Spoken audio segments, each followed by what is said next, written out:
Hi, I'm Toby and this is my kitchen. And today I'm making kombucha and I wanted to share with you guys a bit of the process of how I make it. So first off, I have about 2 liters of boiling spring water that I've actually collected from a spring. It's not necessary to have spring water for this. It's just the purest form that's available to me, so that's what I use.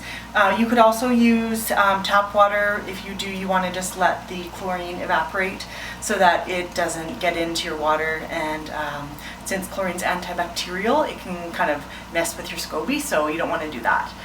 So I have my water ready to go, and then what I do, I'm going to turn off the heat, and I'm going to add in some tea. I'm just using loose leaf tea today because that's what I have at home, and it works just as well as bag tea. So I'm going to take my tea and I'm going to put in a 1/3 cup of loose tea, just right into the pot like that. And then I'm also going to take 1 cup and I'm going to add 1 cup of sugar. This is organic cane sugar. That is the best. Ooh. Oh dear, it's a little bit crunchy.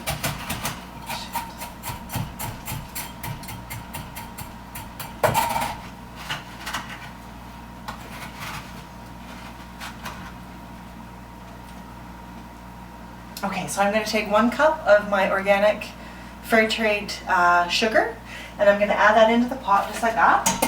And I'm going to take a spoon. A metal spoon is better than a wooden spoon. If you use a wooden spoon, some of the bacteria might still be in the wood and could potentially contaminate your brew. So this is the best, cleanest way to go. And just give it a stir. Let that get all mixed up in there.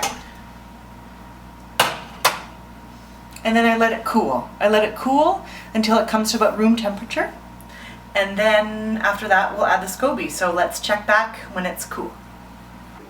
Okay, so I have my SCOBY in a glass bowl with some starter tea inside, which is kombucha that was brewed from a previous batch. And then it's just hanging out in here. This is a pretty big one because I've been brewing consistently for a couple years, so it is it's big and it's thick, so you can see how thick that is. But if you're actually brewing at home, you'd be okay with starting it with just a little one because it actually expands into the size of your jar. Okay, so now I'm just gonna plop it like that into the vessel that I'm going to be fermenting in. So this is, it's actually just a vase that I got from HomeSense. You could get something from a thrift store or whatever works for you. This is a gallon size, so that's what I'm making today. You could use, to start out, a small mason jar and see how that goes, just to, if you wanted to try it out. You definitely don't have to go this size to start with, but that's what I use. And I make this about once a week, so yeah. Okay, so my tea is cool enough that it's ready to go in with the SCOBY. I've got it at room temperature, which is where it wants to be, so that it's not too hot. If it's too hot, it will potentially kill your SCOBY, and then you won't get your tea. So this is what we're gonna do. We're gonna add in the tea, right in like this. Careful not to spill.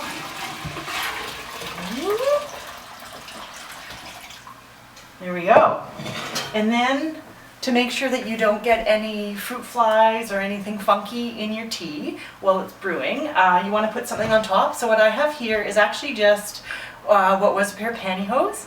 I've chopped it off, put a knot on the top, and then I'm just going to slip that over top just like that, and I'm going to leave this undisturbed in a sort of cool, dark place for about 7 days, and then after that we're going to bottle it and do a second fermentation, which I will show you guys when it's time. So I'll see you back in a week.